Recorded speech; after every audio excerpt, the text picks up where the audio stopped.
Hello, my name is Jay McFarland, and I want to welcome you into another edition of SaaS Whispers. Today, I'm very excited to introduce you to Kenneth Corriveau. He is the global CIO of Omnicom Media Group. We'll have a great discussion about how he got into IT, what are some of his biggest challenges that they face right now, and then we'll talk about SaaS and how he feels about the future of SaaS and how important it is to his organization and the process of SaaS governance. Well, thank you for joining us. I always like to start out by asking the question, what did you want to be when you grow up, and how did you end up where you're at now? So I think it was early on. I wasn't sure if I wanted to be an ad man, big on in Madison Avenue, or I was going to be a computer programmer. So in the very early days, it went back and forth, and I was fortunate. I actually ended up marrying both of my passions. I've been a CIO for an advertising agency for over 30 years. And in New York City, in one of the world's largest ad agencies. So I've been fortunate to marry both technology and advertising. Well, that's kind of an interesting path to go. And so, yeah, as far as your journey and how far you've come, are you where you wanted to land, or do you still have goals like directions that you want to head? Yeah. So I moved down to New York City in the mid-90s, and New York was a kind of a scary place back then. It's cleaned up a lot since that point.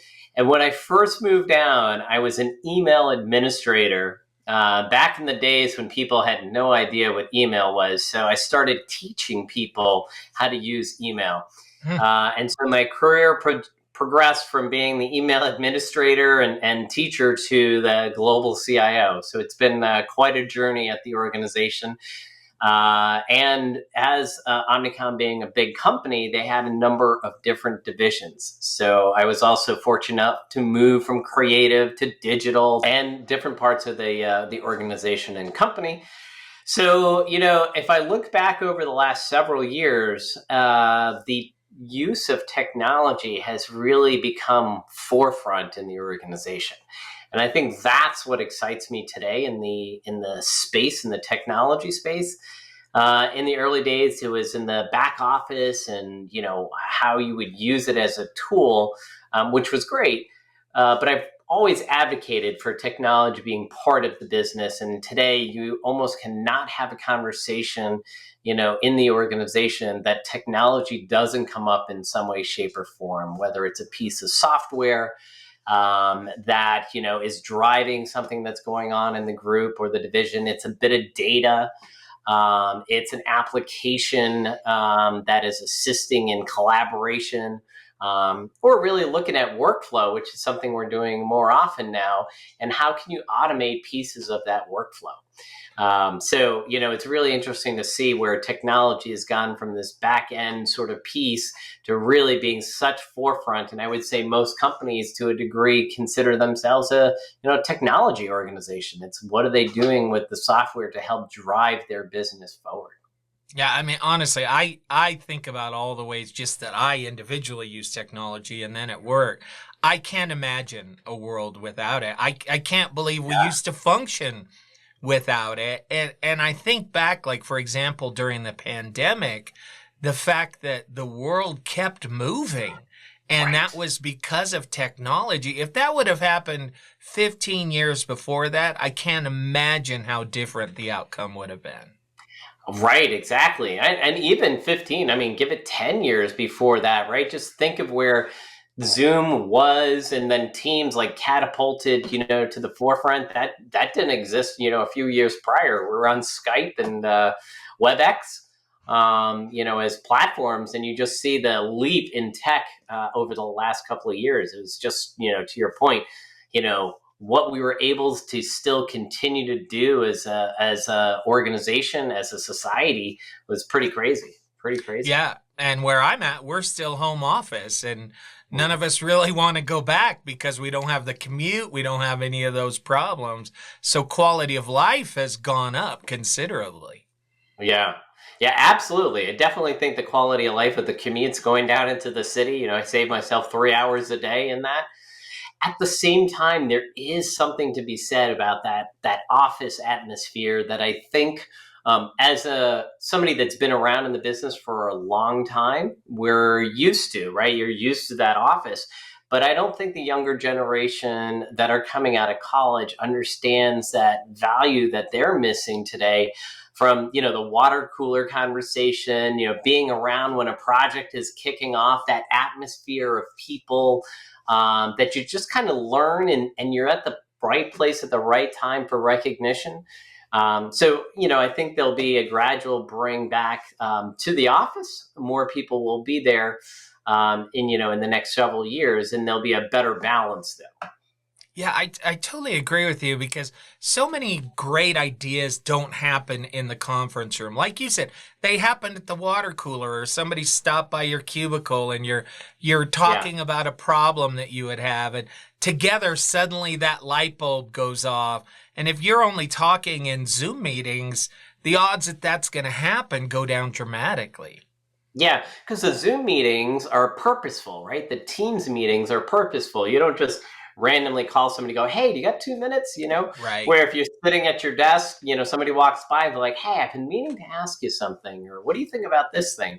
I think there's a bit of that is missing today, and until we figure out how to bridge that. And maybe that's going to be, Web 3.0 with a virtual office space, and you're kind of immersive, but time will tell. Yeah, I like the idea of the mobile, robot that goes to work for you, and so you can still have those cubicle conversations, but it's face to face on a screen. Yeah, yeah, I saw that at CES. I can't, I just for yeah. the With the gimmickry. iPad. Yeah. Yeah, I would love to see something like that. What other challenges do you see that you're facing right now as IT has moved to the forefront? I think it's probably when I look around, everybody believes they're a technologist today.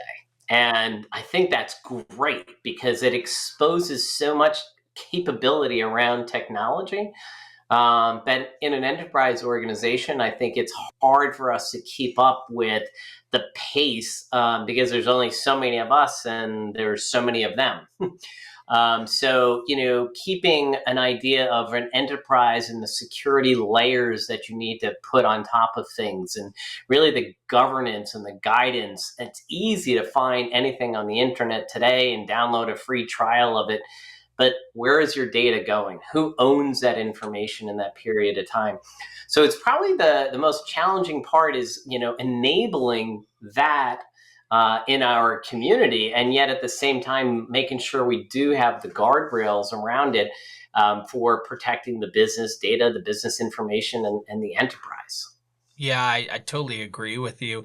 What about cost management? I know, you with so many of these IT technologies like SaaS that you bring in from the outside, you make certain levels of commitment and then all of a sudden, perhaps your sales are going down. We're in a downturn right now. How do you keep track of that? How do you manage those costs?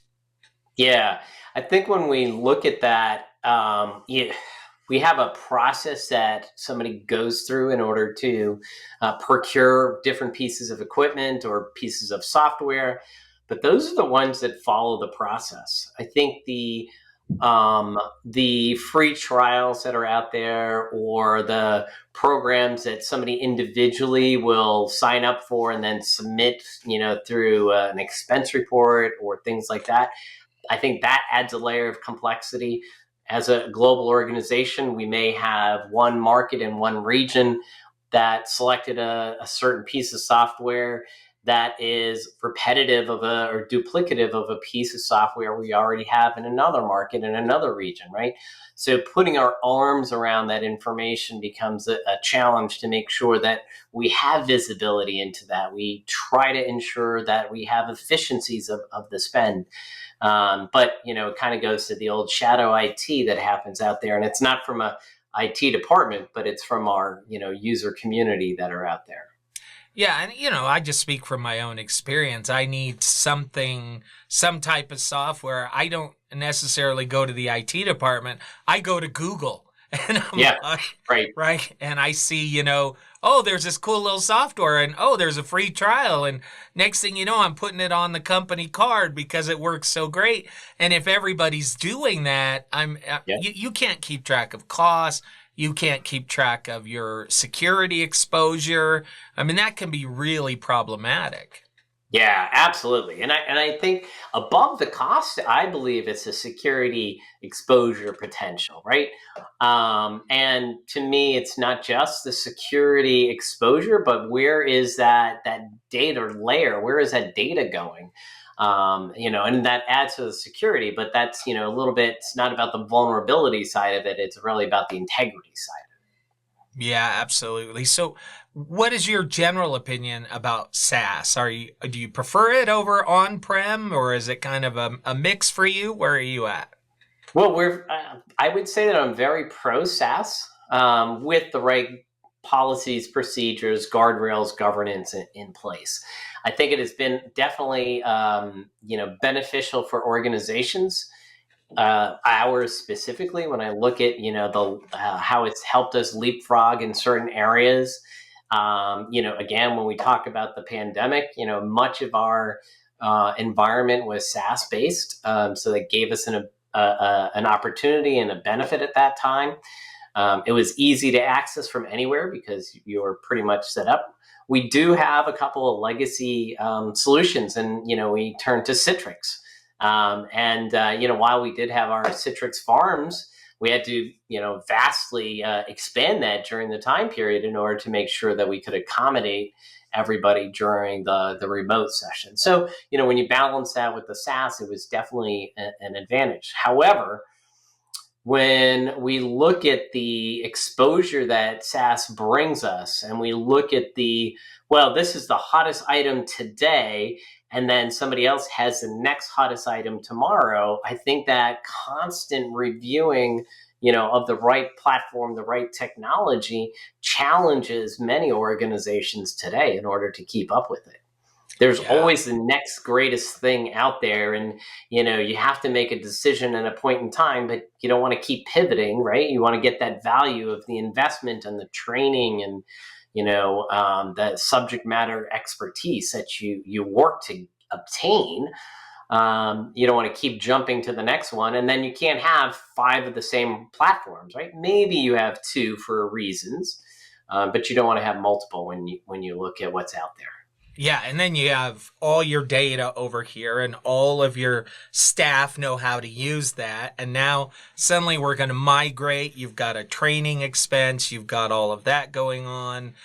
It can Yeah. be quite the process to, relocate to a different platform. So I can totally understand why you'd want to minimize that if at all possible. Yeah, there's a lot of effort that we go through in order to really expose the different solutions out there and work with the teams. Some of them have been on these platforms for a while, and so you need to understand what's unique about that particular platform, and is that one that you migrate things to, or do you need to look at migrating things from, or does it just become one of the alternatives, right? We try to have a primary and then a secondary, especially global organization. And I would say the primary, we want to try to keep 80-90% of the use cases on that primary. But there's always going to be, this outside use case that a certain product can deliver for you. Yeah. Again, those are the ones that we know of. Right. I've seen in the past, and I think this is getting better, where IT is not necessarily in touch with what's happening on the front lines. And so the front line is asking for a certain solution. IT thinks that they know better. How do you go about bridging those gaps and making sure that you're providing as an IT at an IT level what your frontline employees need? Yeah, it's a combination. I think it's a lot of work my team has done over the years they become a partner with the business, so that they turn to us when they have a software need, or if they want to do a review. We'll partner with the department that is looking for a piece of software. We'll go through an RFP process. We'll review the products that are available. We'll provide research. We'll help them scorecard it. So we've done that enough times to sort of build up that trust that it's not the IT department of no, or we're the IT department to help enable and find the right solutions within the boundaries. So first and foremost, that's been our approach that we've taken over multiple years. I think the second part is really the conversation and collaboration with our CFO community. So we do partner with the CFO community out there, have educational conversations, so that when they're seeing in their local market or their agency a request, they're also reaching out and looping us into the conversation, right? And so it's really kind of two-pronged, a lot of education, a lot of conversation. But we've moved away from saying no to being a partner with them. And then that opens up a better conversation and really tries to help alleviate that shadow IT action.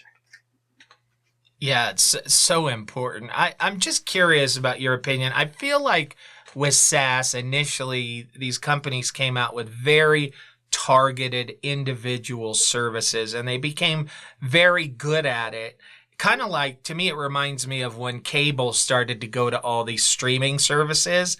But now it feels like we're kind of going back the other way. And now SaaS applications, they're trying to expand again. Is that something that you're seeing, like we're moving back towards one size fits all? That's interesting. There's been a lot of conversation with my peers lately that we look at SaaS as becoming more suites. The offerings are in, and I think that's where you're talking about here. And they're acquiring these different SaaS vendors, or acquiring adjacent platforms and bringing them together and making it a suite of an offering. So I do see that trend that's starting to pick up. It's it's at that momentum level now where it is becoming more noticeable of these companies that are doing that. And it's actually, from a management perspective, when I look at, the SaaS platforms that are out there, if you can work with a particular partner and they have multiple offerings that we can take advantage of, you have one interface that you're working with on the management side, you've done the SSO configuration, you've done the audit of their security practices, it makes it a lot easier to add another module right into the platform rather than going out and researching a whole other solution. Yeah, and you get to limit that exposure because your data's on one platform instead of multiple platforms. Yeah. Yeah, so I imagine that's all part of the SaaS governance policy, checking the security, whether or not the product works. How do you go about assessing the security of a particular provider? Yeah, so we have I want to say it's 52 question survey it's being sarcastic when I say that, but it is quite extensive. And then that gets us to a certain point of an understanding of the overall capabilities that they have. And then we'll sit down with their head of tech or their CISO and go through a better understanding, dig down into some of the questions that they have available about their platform. And then once we go through an evaluation, they get a score. And assuming that the score is high enough on our chart, then we'll grade it that it's acceptable to move in. And then is there an ongoing process? Because on a yearly basis, we go through a sort of a re-attestation process when we'll reach out.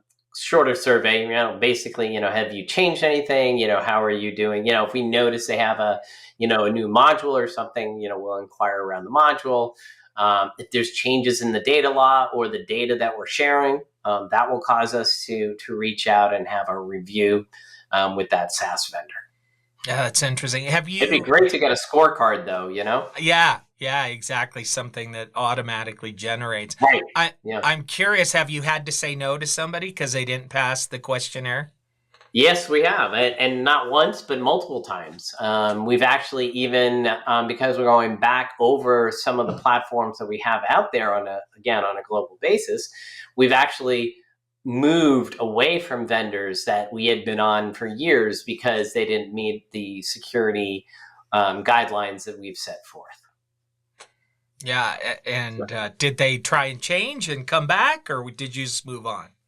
No, we moved on. I think we had some conversations. They tried to justify, but they were not in a position that they were going to make the change that we needed them to make. In the example that I have, which was okay, and they said, "Look, this is what we have to offer," and that was it. And we're not going to make those changes. And we said, "Okay, then we're going to leave the platform and find another solution." But I think there's enough solutions out there that that was a little bit short-sighted. Yeah, interesting. I am curious, how do you keep track of all of the SaaS applications that are being used in your organization? Is it a spreadsheet? Do you use some form of software?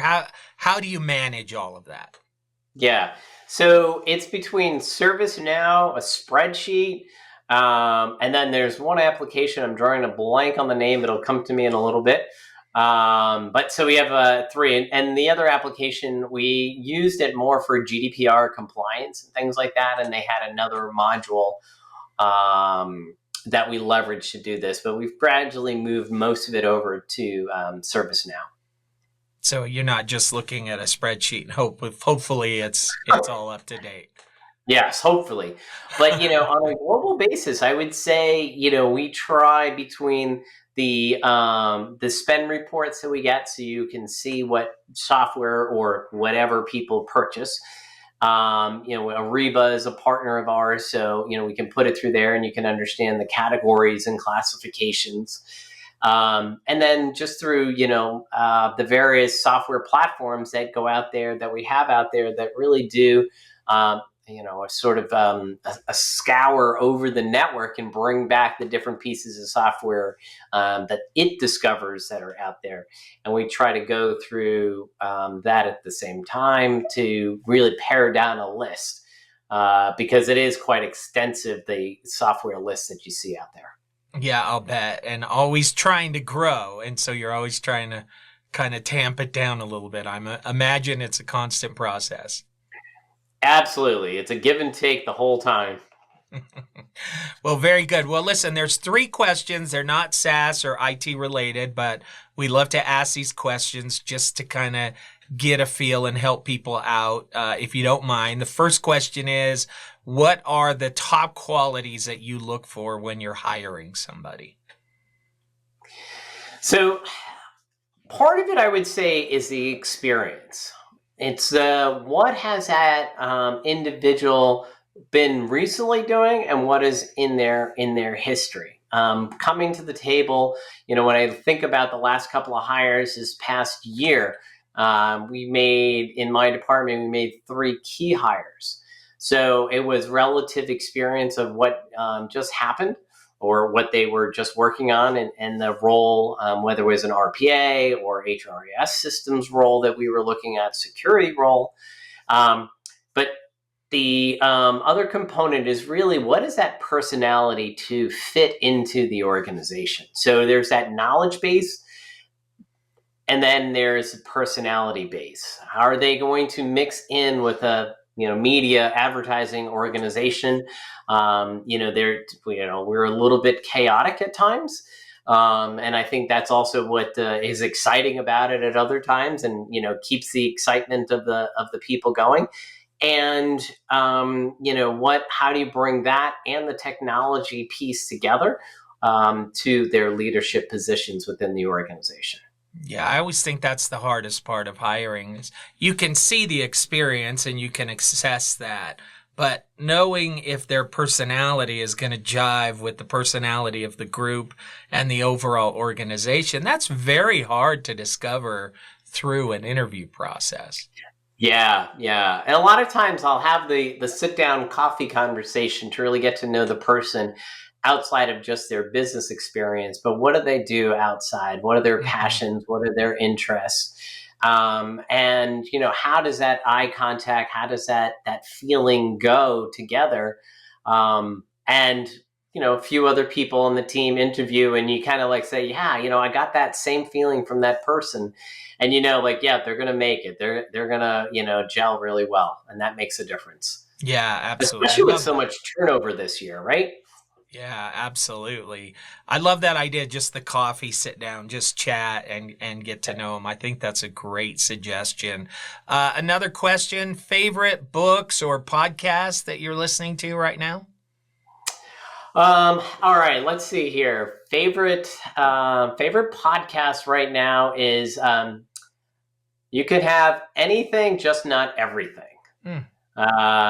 And I like that one because it makes you think about, if I want to have this and this, you gotta, one is going to be a trade-off for the other one, but you can have anything you want. You just can't have everything you want. And it's going through life and figuring out what that is. So I really enjoy that podcast, that and the Wall Street Journal summary every day. Those are the two that I'm kind of religious about.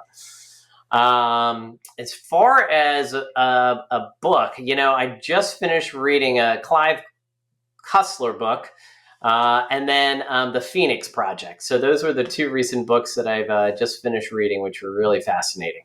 My wife is a huge fan of Clive Cussler. She's read absolutely everything. So you and her would get along great for sure. Oh, that's good. Yeah, it's just one of those you need to escape sometimes, and it's like, it's just a good read.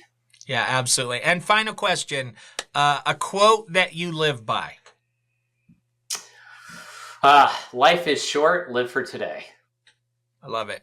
Love it. Yeah. Well, I can tell that you absolutely have that attitude as in your approach. It definitely comes through, your passion for what you do. We really appreciate your time today and sharing your expertise. I think it'll be very informational and a lot of great ideas and thoughts for people who are listening. Great. Thank you for your time. I really appreciate it, and wonderful to meet you. Absolutely. Once again, I want to thank Kenneth for joining us and for sharing his experience and his insight. I hope that you got some great information and maybe some ideas about how you can better run IT and SaaS governance within your organization. My name is Jay McFarland, and join us next time on SaaS Whispers.